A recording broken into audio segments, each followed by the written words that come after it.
नमस्कार प्यारे साथियों, आज की इस क्लास में हम लोग बात करेंगे जो कल की क्लास में बचा हुआ जो पोर्शन था चैप्टर नंबर 3 हम लोग पढ़ रहे थे आर्थिक समीक्षा 2024 का। उस क्लास को हम लोग आज की क्लास में जो है देखने वाले हैं। क्लास आज चैप्टर 3 को जो है और आगे बढ़ाया जाएगा और इसमें हम लोग आज जैसा कि आप लोग स्क्रीन पर देख पा रहे हो 4 ऐसे क्षेत्र हैं जहाँ से हर जो है साल प्रश्न पूछे जाते हैं। हर एक पेपर में आपको इन चारों में से एक न एक क्वेश्चन देखने को यहाँ पे इन 4 टॉपिक में से आपको मिलता है। तो सबसे पहले हम लोग बात करेंगे यहाँ पे सीमा क्षेत्र विकास कार्यक्रम के बारे में। ठीक है, सीमा क्षेत्र जो विकास कार्यक्रम की शुरुआत कब से की गई? तो 7वीं पंचवर्षीय योजना से जो है इसकी शुरुआत मानी जाती है। अच्छा, इसमें कौन कौन से ज़िले आते हैं? तो राजस्थान के जो 5 सीमावर्ती ज़िले जो हैं वो इसमें आएंगे। कौन कौन से? एक तो बाड़मेर हैं, बीकानेर है, श्रीगंगानगर है, जैसलमेर है और ये एक अनूपगढ़ इस साल जोड़ दिया गया है। पहले सिर्फ इन 4 ही ज़िलों के बारे में बात की जाती थी और आर्थिक समीक्षा में एक और ये आपका जो है अनूपगढ़ ज़िला इसमें जोड़ा गया है। ठीक है, इसी के साथ हम लोग अगली जो है डांग क्षेत्र विकास कार्यक्रम की बात करेंगे। ठीक है, डांग क्षेत्र विकास कार्यक्रम की शुरुआत कब की गई थी? तो डांग क्षेत्र कार्यक्रम की जो विकास की जो शुरुआत की गई थी 2005-06 में राज्य सरकार के द्वारा की गई थी। कब की गई थी? 2005-06 में। इसके तहत जो है 9 ज़िलों को जो है राजस्थान के 9 ज़िलों को जो डांग क्षेत्र में जोड़कर इसका विकास करना बताया गया है। डांग क्षेत्र में जो है कौन कौन से ज़िले आते हैं साथियों, हम लोग देखेंगे। सवाई माधोपुर, गंगापुर सिटी, करौली, धौलपुर, बारा, झालावाड़, कोटा, बूंदी, भरतपुर। ठीक है, तो इसमें जो है कोटा, बूंदी, बारा, झालावाड़ ये 4 ज़िले तो जो है आपके हाड़ौती क्षेत्र के आ जाते हैं। ठीक है, साथ में जो है आपका सवाई माधोपुर, करौली, धौलपुर और भरतपुर जो ये आपके पूर्वी क्षेत्र के जो ज़िले हैं ये आ जाएंगे और गंगापुर सिटी जो है ये एक नया ज़िला इसमें जोड़ा गया है। पहले शायद 8 ज़िले हुआ करते थे, इस बार 9 ज़िले हो गए हैं। डांग क्षेत्र विकास में गंगापुर सिटी को भी ऐड कर दिया गया है। ठीक है, तब शुरुआत हुई थी 2005-06 में। कितने ज़िलों में डांग क्षेत्र विकास कार्यक्रम चलाया जा रहा है? 9 ज़िलों में। कौन कौन से ज़िले हैं? 4 ज़िले हाड़ौती क्षेत्र के, कोटा, बूंदी, बारा, झालावाड़। 4 पूर्वी ज़िले जो है आपके सवाई माधोपुर, गंगापुर सिटी, करौली, धौलपुर, एक आपका भरतपुर। ठीक है, इसके बाद में आता है आपका मगरा क्षेत्र विकास कार्यक्रम। जब डांग क्षेत्र विकास कार्यक्रम चला तो भाई पहाड़ी क्षेत्रों वालों ने कहा कि हमारे लिए भी कोई ना कोई जो है कार्यक्रम चलाओ, तो इनके लिए मगरा क्षेत्र विकास कार्यक्रम चलाया गया, जो कि यह भी 2005-06 में ही चालू किया गया। तो मगरा क्षेत्र कार्यक्रम किस क्षेत्र में देखने को मिलेगा? ये मिलेगा आपको ब्यावर, पाली, भीलवाड़ा, चित्तौड़ और राजसमंद। इन 5 ज़िलों में जो है ये आपका मगरा क्षेत्र कार्यक्रम देखने को मिलेगा। कौन कौन से हैं? पहले अजमेर हुआ करता था, अजमेर को हटा दिया गया है, इस बार ब्यावर को जोड़ा गया है। ठीक है, तो ब्यावर, पाली, भीलवाड़ा, चित्तौड़, राजसमंद।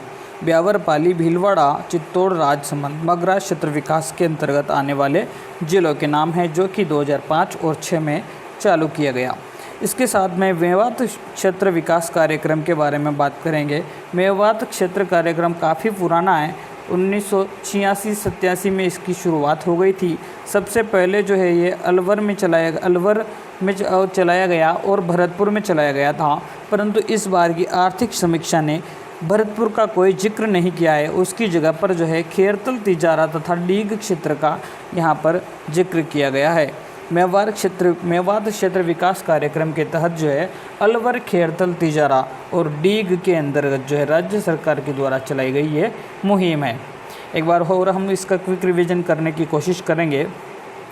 सीमा क्षेत्र विकास कार्यक्रम 7वीं पंचवर्षीय योजना में चलाया गया। राजस्थान के जो 5 सीमावर्ती ज़िले बताए गए हैं यहाँ पे, इन ज़िलों में ये कार्यक्रम चलाया जाएगा।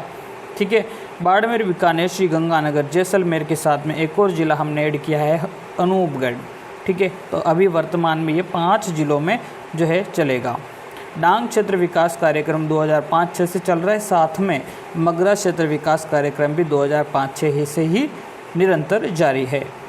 डांग क्षेत्र में 9 ज़िले हैं, जिसमें से 4 ज़िले हाड़ौती क्षेत्र के, साथ में सवाई माधोपुर, करौली, धौलपुर, भरतपुर और गंगापुर सिटी टोटल 9 ज़िले हैं। इसके साथ में मगरा क्षेत्र विकास कार्यक्रम में ब्यावर, पाली, आपका भीलवाड़ा, आपकी चित्तौड़गढ़ और राजसमंद। मेवात क्षेत्र कार्यक्रम में जो है अलवर, खेरतल, तिजारा, डीग, जो कि ये भी राज्य सरकार द्वारा चलाई जाने वाली योजना है।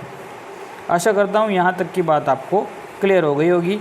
इसके बाद हम लोग बात करेंगे महात्मा गांधी जन भागीदारी विकास योजना के बारे में। ये प्रश्न जो है लगभग मेरे हिसाब से कम 20 बार एग्ज़ाम में आ चुका होगा। महात्मा गांधी जन भागीदारी विकास योजना, इस योजना का पहले क्या नाम था, ये प्रश्न पूछा जाता है।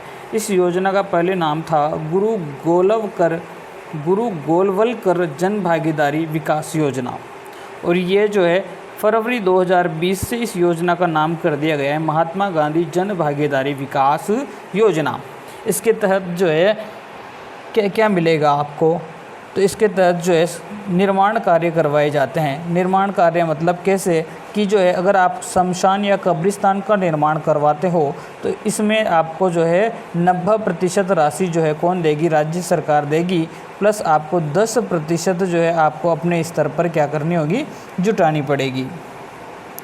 महात्मा गांधी जन भागीदारी विकास योजना का पहले नाम था गुरु गोलवलकर जन भागीदारी विकास योजना।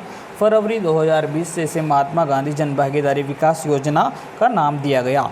इसके तहत जो है अगर आप शमशान का निर्माण करवा रहे हो या किसी की कब्रिस्तान का निर्माण करवा रहे हो तो इसमें 90% राशि, यानी कि मान लो आपका 10 लाख, यानी कि आपका 100 लाख 1 करोड़ रुपए का खर्चा है तो 90 लाख आपको गवर्नमेंट देगी, प्लस 10 लाख आपको खुद को इसमें व्यय करने होंगे या किसी समाज विशेष को व्यय करने होंगे। ठीक है।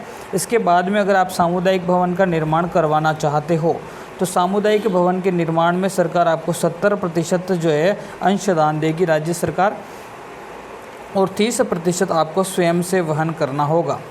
ठीक है। अगर किसी क्षेत्र में अगर कोई क्षेत्र विशेष है और उसमें सामुदायिक भवन का निर्माण करवाना है आपको, और उस क्षेत्र में 40% से अधिक SC और ST आबादी क्षेत्र के अगर लोग रहते हैं तो ऐसी कंडीशन में गवर्नमेंट आपको 70% नहीं देके 80% जो है गवर्नमेंट की तरफ से अंशदान दिया जाएगा।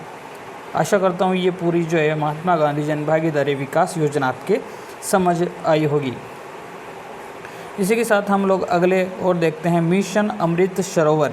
मिशन अमृत सरोवर जो है आपके प्रत्येक ज़िले में जो है कम से कम जो है प्रत्येक ज़िले में कम से कम हम जो है 75 अमृत सरोवरों का निर्माण करेंगे। अमृत सरोवर मतलब जो तालाब हैं कहीं पे गंदे हो चुके हैं, कहीं पे जो है कुछ कचरे हो चुके हैं, उनको साफ़ सुथरे करेंगे, उसके आसपास एक अच्छा वातावरण हम लोग तैयार करेंगे। तो प्रत्येक ज़िले में हम कम से कम 75 अमृत सरोवरों का निर्माण करेंगे। और ऐसा जो राज्य का लक्ष्य है कितने अमृत सरोवर बनाने का है, तो 2475 अमृत सरोवर बनाने का राज्य जो है लक्ष्य लेके चलता है। ठीक है। 75 अमृत सरोवर राज्य का लक्ष्य कितना है, 24-75, लास्ट में 75 आगे 24, है ना, ऐसे याद कर लेना। आगे चलते हैं हम लोग। मुख्यमंत्री जिला नवाचार निधि क्या है, तो प्रत्येक ज़िले में जो है नवाचार निधि का संचालन किसके द्वारा किया जाएगा, जिला कलेक्टर के द्वारा मुख्यमंत्री जिला नवाचार निधि का जो है संचालन जिला कलेक्टर के द्वारा किया जाएगा। मुख्यमंत्री क्षेत्रीय विकास योजना की शुरुआत कब से हुई है, 2022 से मुख्यमंत्री क्षेत्रीय विकास जो है योजना की शुरुआत हुई है। और इसमें मुख्यतः ग्रामीण क्षेत्रों का क्या किया जाता है, विकास किया जाता है, और इसके लिए गवर्नमेंट ने 100 करोड़ का बजट का प्रावधान किया है। ठीक है। मुख्यमंत्री जिला नवाचार निधि जिला कलेक्टर के द्वारा, और अमृत सरोवर मिशन प्रत्येक जिले में 75 जो है हम तालाबों का निर्माण करवाएंगे, सरोवरों का निर्माण कराएंगे। राज्य का लक्ष्य है 2475 अमृत सरोवर बनाने का। मुख्यमंत्री क्षेत्रीय विकास योजना में कुल बजट है 100 करोड़ रुपए का 2022 से शुरू। बहुत ही महत्वपूर्ण प्रश्न यहाँ से बायोफ्यूल से पूछे जाते हैं। ठीक है। तो बायोफ्यूल को हम लोग देखते हैं। तो सबसे पहले हम लोग बायोफ्यूल के बारे में बात करेंगे, तो जो कि जैव ईंधन होता है एक प्रकार का, है ना, और इसको बढ़ावा देने के लिए जो है बायोफ्यूल योजना मिशन चालू किया गया था। और सबसे पहला प्रश्न होता है कि बायोफ्यूल का जो अध्यक्ष होता है वो कौन होता है, तो राज्य का CM होता है, मुख्यमंत्री जी होते हैं। ठीक है। इस मिशन की शुरुआत कब हुई थी, बायोफ्यूल मिशन की, तो इस मिशन की जो है शुरुआत की गई थी फरवरी 2005 में। कब की गई थी, फरवरी 2005 में। इसकी पॉलिसी कब आई थी? 2006 में इसकी पॉलिसी आई। और ऑथराइजेशन कब हुआ था? प्राधिकरण का गठन कब हुआ था इसका? तो 2007 में इसके प्राधिकरण का गठन हुआ था। मिशन कब आया? फरवरी 2005 में। पॉलिसी 6 में, प्राधिकरण का गठन 2007 में हुआ। क्या मिशन है इसका? इसका मिशन है कि जैव ईंधन को आप जो है बढ़ावा दो। इसमें जो है इस बार जो है आर्थिक समीक्षा में 4 पेड़ों का नाम लिया है, रतन, जोत, करंज, महुआ और नीम। पहले सिर्फ जो है रतन, जोत और करंज के बारे में ही था पिछली आर्थिक समीक्षा में, लेकिन इस बार जो महुआ और नीम के पौधों की भी इसमें बात की गई है।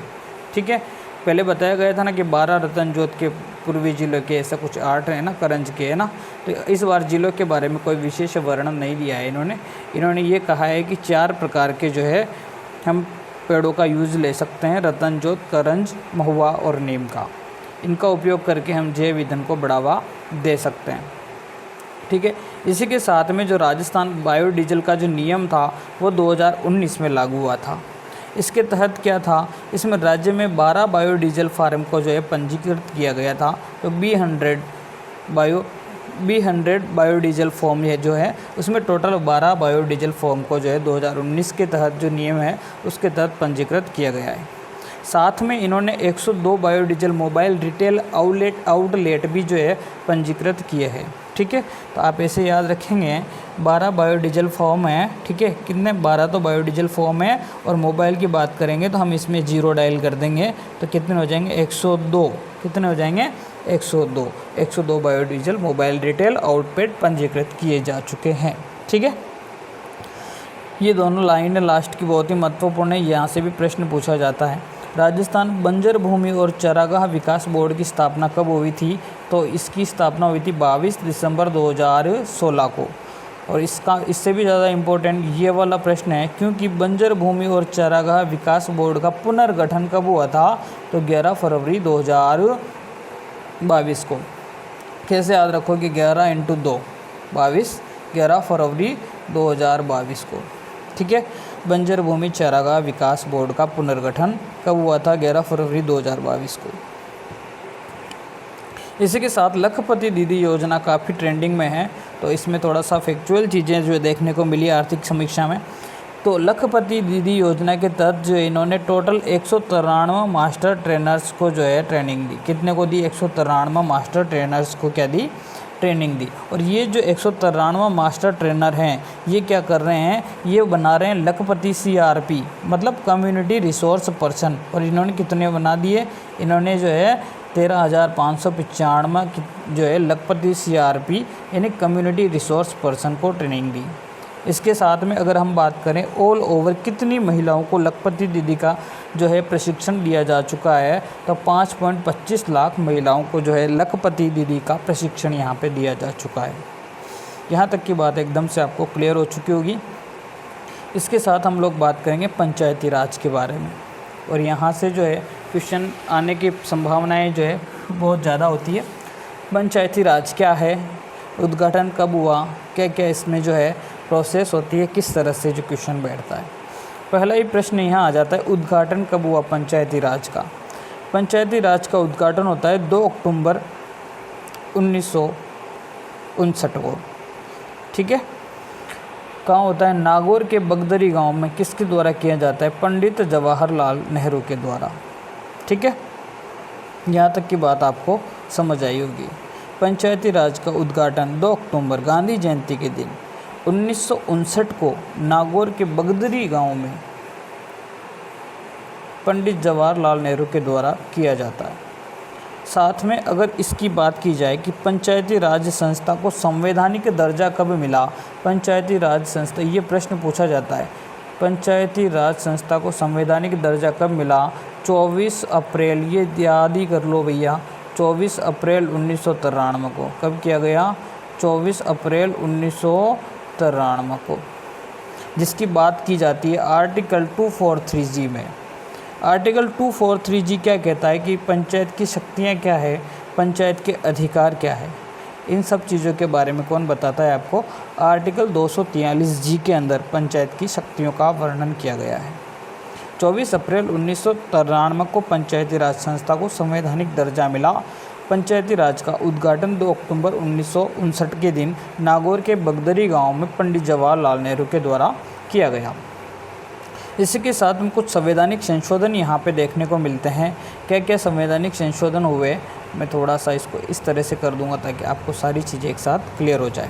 ठीक है, तो अब आपका जो है संवैधानिक संशोधन होता है, राजस्थान पंचायती राज अधिनियम 1954 आता है, उसका संशोधन होता है राजस्थान पंचायती राज अधिनियम 1954 में, जो कि होता है 1994 में।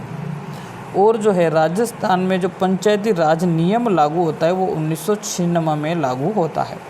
ठीक है, ये कुछ फैक्चुअल चीज़ें थी जो आपको ध्यान में रखनी है। इसके बाद में आ जाते हैं हम लोग, हमारे पंचायती राज की व्यवस्था कैसी है। तो हमारे पंचायती राज की जो व्यवस्था है वो एक त्रिस्तरीय व्यवस्था है। कैसी व्यवस्था है? त्रिस्तरीय व्यवस्था है।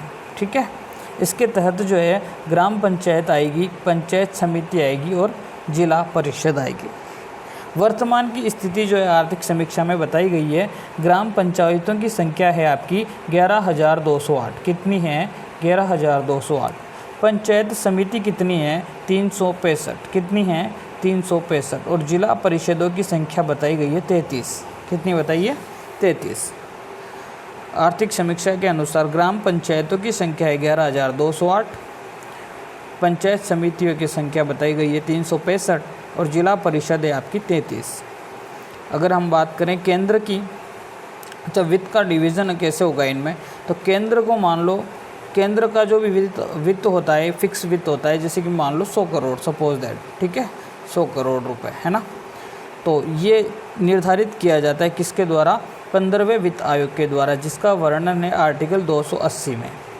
ठीक है, तो ये जो केंद्र का जो वित्त होता है इसमें से जो है 41% जो है किसे दिया जाता है? राज्य को दिया जाता है, प्लस 1% जम्मू कश्मीर को दिया जाता है। ठीक है, यहाँ तक की बात आपको एकदम से क्लियर हो चुकी होगी जी। राज्य के द्वारा जो है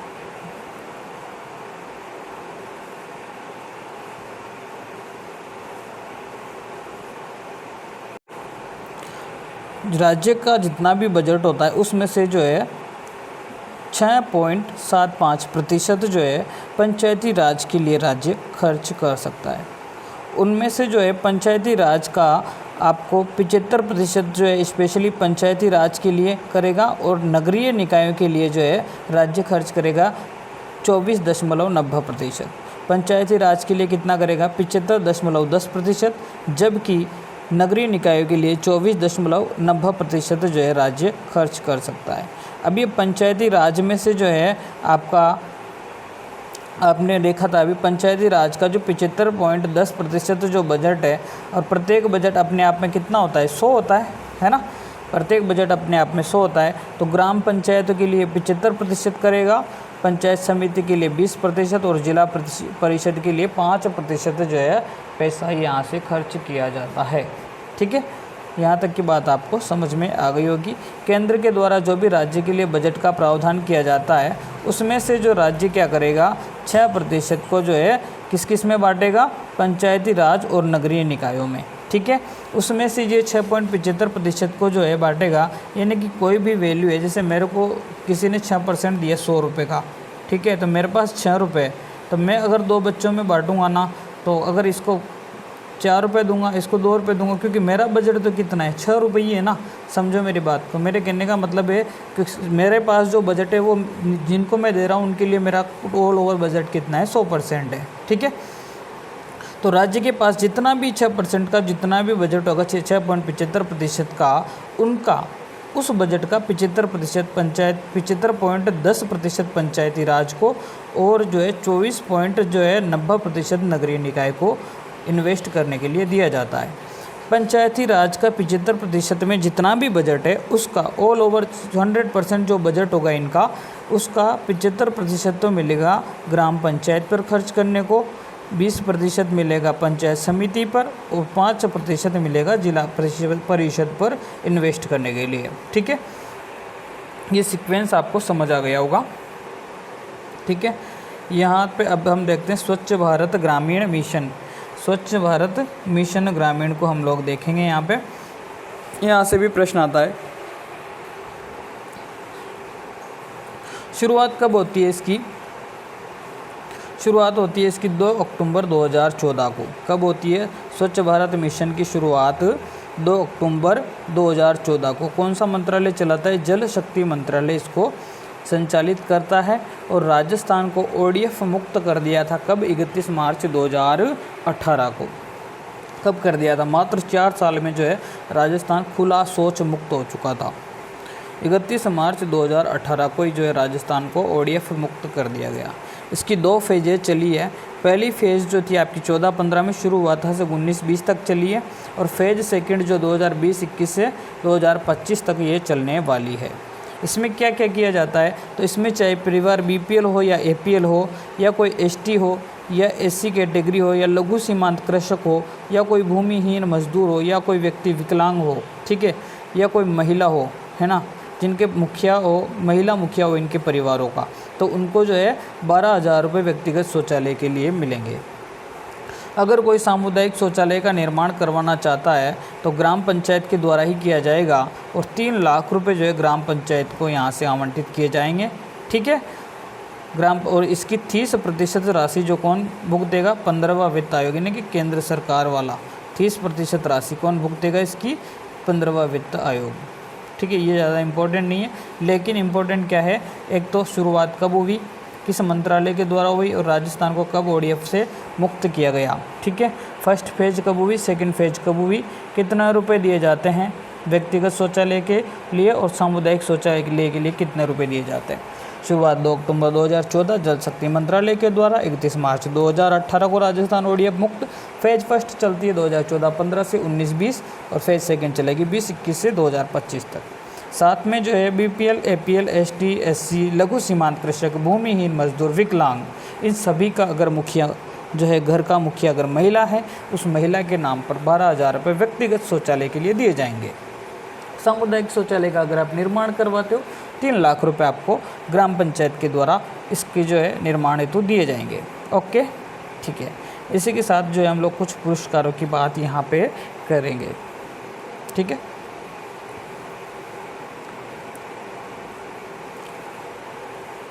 दीनदयाल उपाध्याय पंचायत सतत विकास पुरस्कार, ये देश में 3 पंचायतों को दिए जाते हैं। कितनी पंचायतों को दिए जाएंगे? 3 पंचायतों को दिए जाएंगे। सबसे पहले हम लोग अगर बात करें पंचायत पुरस्कार की शुरुआत कब से हुई, तो 2010-11 से हुई। कब से हुई? 2010-11 से हुई। और किस दिन हुई? पंचायती राज दिवस के दिन 24 अप्रैल को पंचायती राज दिवस के रूप में मनाया जाता है। और इस दिन से ही पंचायती पुरस्कार देने की क्या हुई? शुरुआत की गई, ठीक है। इसके साथ साथ अगर हम देखें तो पंडित जो दीनदयाल उपाध्याय पंचायत सतत विकास पुरस्कार हैं, देश में जो है 3 पुरस्कार दिए जाते हैं। 3 तो ग्राम पंचायतों को दिए जाएंगे, 3 ब्लॉक पंचायतों को दिए जाएंगे और 3 जिला पंचायतों को दिए जाते हैं। कौन से पुरस्कार?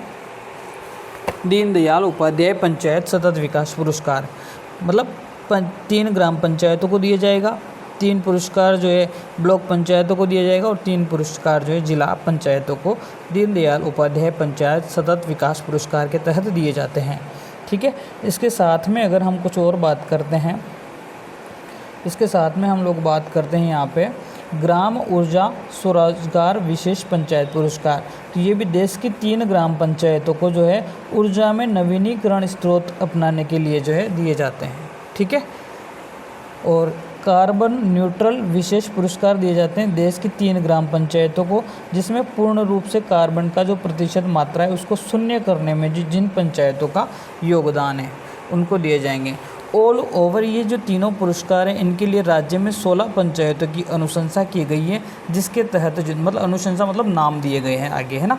मिलते हैं नहीं मिलते हैं वो अगले बजट में आएगा।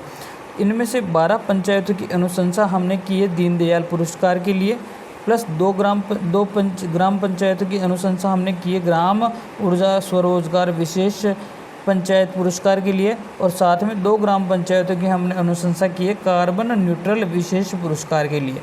इस तरह से हमने 16 पंचायतों की क्या की है? अनुशंसा की है। भाई हमारे राजस्थान में भी जो है आप जो है पंचायत पुरस्कार हमें भी दो। इसके तहत हमने जो है 12 पंचायतों की पुरस्कार के लिए जो हमने दीनदयाल उपाध्याय के लिए बोला है कि भाई ये पुरस्कार हमारी इन 12 पंचायतों में भी मिलना चाहिए, है ना। और इसके लिए जो है 2 पंचायत के नाम हमने दिए ऊर्जा स्वरोजगार के लिए, और 2 पंचायतों के नाम जो है कार्बन न्यूट्रल विशेष पुरस्कार के लिए दिए गए हैं। इसके आगे देखते हैं हम लोग पंचायत विकास योजना। क्या देखते हैं हम लोग? पंचायत विकास योजना, ठीक है। तो पंचायत विकास योजना हम लोग देखेंगे यहाँ पे एक एक करके, ठीक है। पंचायत विकास योजना ये जो है भारत सरकार के पंचायती राज मंत्रालय द्वारा चल रही है, ठीक है। कब से चल रही है? तो ये चल रही है 2015 से, ठीक है। इसी के तहत जो एक जन योजना अभियान 2023 चालू किया गया है, और जो कि 2 अक्टूबर 2023 से लेकर 31 मार्च 2024 तक चलेगा, ठीक है। पंचायत विकास योजना का जो चल रहा है अभियान, यहाँ पे जन योजना अभियान 2023 कब से कब तक चल रहा है? 2 अक्टूबर 2023 से लेकर 31 मार्च 2024 तक। इसमें क्या कार्यक्रम चल रहा है? सबकी योजना सबका विकास कार्यक्रम चल रहा है, जिसमें 2024-25 की पंचायत का जो विकास के लिए जो योजनाओं का तैयार करना है, ठीक है। इसमें कुल कितने विषय का संकल्प लिया गया है? तो 9 विषयों का संकल्प लिया गया है। और जो है इसकी विकास योजनाएं कहाँ पे उपलब्ध होगी? ग्राम पंचायत विकास योजना ई ग्राम स्वराज पोर्टल पर आपको उपलब्ध हो जाएगी, ठीक है। मेन इंपॉर्टेंट बात क्या है? मेन इंपॉर्टेंट बात ये पंचायत विकास योजना की शुरुआत कब हुई? 2015 से। किसके द्वारा की गई? भारत सरकार के पंचायती राज मंत्रालय द्वारा। इसमें एक अभियान चल रहा है जन योजना अभियान, ठीक है। अभियान कब से कब? 2 अक्टूबर 2023 से चल रहा है, जो कब तक चला? 31 मार्च 2024 तक चला। सबकी योजना सबका विकास कार्यक्रम चलाया गया। इसमें क्या कार्यक्रम में क्या क्या चीज़ें 2024-25 की जो पंचायतों का विकास किस तरह से किया जाए, उसके लिए 9 विषयों पर बात की जाएगी। 9 विषयों का संकल्प लिया है। और टोटल विकास योजनाएं कहाँ मिलेगी? ई ग्राम स्वराज पोर्टल पर। इसके साथ में स्वामित्व योजना देखते हैं, ठीक है। और आज की क्लास को इस स्वामित्व योजना के साथ में ही जो है समाप्त करेंगे। फिर बाकी कल की क्लास में जो है पूरा चैप्टर का निपटान कर देंगे। और आप लोग कहोगे तो रिवीजन भी कल की क्लास में हम लोग पूरे चैप्टर का करवा देंगे। स्वामित्व योजना जो है इसका शुभारंभ 24 अप्रैल 2020 को होता है। ये किस किस विभागों के द्वारा चलेगी? यहाँ से प्रश्न आने की प्रायिकता 100% जो है देखने को मिलेगी आपको किसी भी एग्ज़ाम में। किस किस विभाग से स्वामित्व योजना जो है किस विभाग के द्वारा चलाई जा रही है? पहला है भारतीय सर्वेक्षण विभाग, दूसरा है पंचायती राज विभाग, तीसरा है राजस्व विभाग। कौन कौन से विभाग हैं? भारतीय सर्वेक्षण विभाग, दूसरा है पंचायती राज विभाग, तीसरा है राजस्व विभाग। शुभारंभ कब हुआ? 24 अप्रैल पंचायती राज दिवस के दिन ही हुआ, और जो है 2020 के दिन हुआ, ठीक है। स्वामित्व योजना इसमें क्या है? तो इसमें भैया आप देखो, इसमें क्या क्या देखोगे आप? भारतीय सर्वेक्षण विभाग के सभी गांवों के आबादी क्षेत्रों का डिजिटल मानचित्रण ड्रोन के माध्यम से तैयार किया जाएगा। मानचित्र के आधार पर संबंधित ग्राम पंचायत राजस्थान पंचायती राज अधिनियम 1996, आपको बताया था मैंने ऊपर अभी, 1996 के तहत संबंधित व्यक्ति को पट्टा जारी करेगा। और पट्टा जारी करने के लिए जो है स्पेशली पट्टे बनाए गए हैं, अभी आपको पता हो तो, ठीक है। इसका सर्वेक्षण किया गया और उसमें से जो है कुल मिला के 3,317 गाँवों में से जो है 36,317 गाँवों में से 32,977 जो है पूर्ण हो चुके हैं। और 7 जिलों में जो है पूरी तरह से जो है पट्टे जारी कर दिए हैं। डूंगरपुर, बांसवाड़ा, प्रतापगढ़, कोटा, झुंझुनू, सिरोही और अजमेर, ठीक है। एक बार और इसको मैं बता देता हूँ वापस। स्वामित्व योजना ज़्यादा कुछ नहीं है, पट्टा जारी करने का काम कर रही है जिन लोगों के पट्टे नाम नहीं हुए अभी तक। टोटल काम कौन कर रहा है इस पर? 3 संस्थाएं काम कर रही है, भारतीय सर्वेक्षण विभाग, पंचायती राज विभाग, राजस्व विभाग। क्या कर रहे हैं ये लोग? तो ये लोग जो है टोटली जो है डिजिटल जो है कैमरों के माध्यम से जो है डिजिटल ड्रोन के माध्यम से क्या कर रहे हैं? मानचित्र तैयार कर रहे हैं, ठीक है। और संबंधित ग्राम पंचायत में जो है पंचायती राज अधिनियम 1996 के तहत संबंधित व्यक्ति के लिए पट्टा जारी कर रहे हैं। अभी तक जो है 36,317 गाँवों में से जो है 32,977 में ये काम पूर्ण हो चुका है। टोटल जो है 7 जिलों में जो है पूरी तरह से ये काम हो चुका है। इसी के साथ आज की क्लास को हम लोग यहीं विराम देंगे और इसके बाद हम लोग कल पढ़ेंगे आगे का क्लास श्री अन्नपूर्णा रसोई योजना के साथ में। बहुत बहुत धन्यवाद, बहुत बहुत आभार।